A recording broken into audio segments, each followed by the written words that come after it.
This video is going to be split into two parts. First part making the Minecraft server, second part port forwarding. All the timestamps will be in the description. First thing you do to create the server is open the Minecraft launcher, go to launch options, click the version you want, and next to the version name you have the download server button. Click this to download the server file.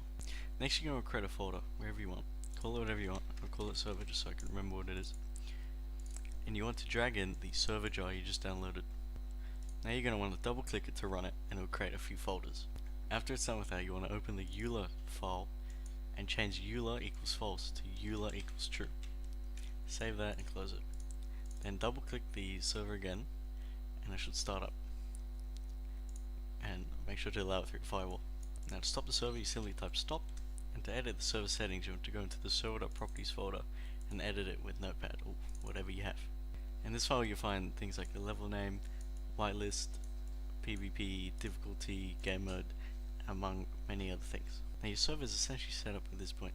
If you find that your server is lagging a lot once you get a lot of people in the world, or your world's getting really big, you might want to add more RAM to the server, and to do that it's a bit more complicated, but I'll show you at the end. I'll put this timestamp in the description.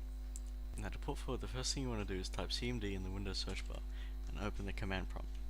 Then you're going to want to type ipconfig. Now I'll write this in the description and it'll give you all the info that you need for your port forwarding. Now you're going to want to write your default gateway right here into your URL bar on your internet browser. Most of the time it will send you to the login page. Now if you don't know your login, most of the time you can look up the default login username and password for your specific router. Some common ones are admin, admin for username, admin for password, or admin for username, password for password, things like that. So each router is different, but you want to make your way to the port forwarding section of your router. You might have to do a bit of digging to find it. But once you find it, you want to add a new port. Call it whatever you want. I'll just call it Minecraft. Make the start port 25565 and the end port 25565. Now if you want to use a different port, you have to edit the server.properties file and change the server port, and then you can use that port for your port forwarding. Now to be safe, you can change the protocol from TCP and UDP to both, or you can just use TCP. Now for your local IP address, you want to go back to your CMD and you want to find your IPv4 address right here. And you want to take the last number here and put that last number into the local IP address. Sometimes you might have to type the whole thing out. Now sometimes this last number will change if you restart the router, things like that. So you want to, if your server isn't working, you want to make sure you check your local IP address. Simply save that and you should be done with port forwarding. Now you can double click the server file to start the server. To join the server you go to multiplayer, of course, add server, call whatever you want, but for the server address you're going to want to go to your browser and you're going to want to type IP into Google.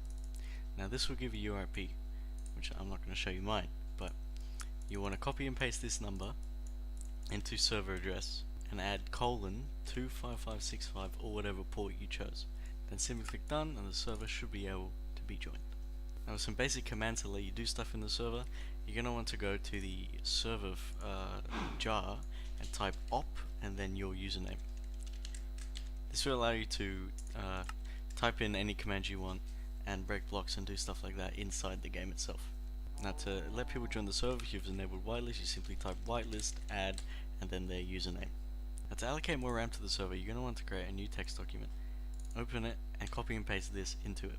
This text will be available in the description. Now to change the RAM allocated to the server, you want to change the number after XMX to your desired amount. In this case I'll leave it at 6 because that's probably as much as you ever need, and I have enough RAM to allow that. Sometimes your computer might not have enough RAM, so you're going to want to lower this number.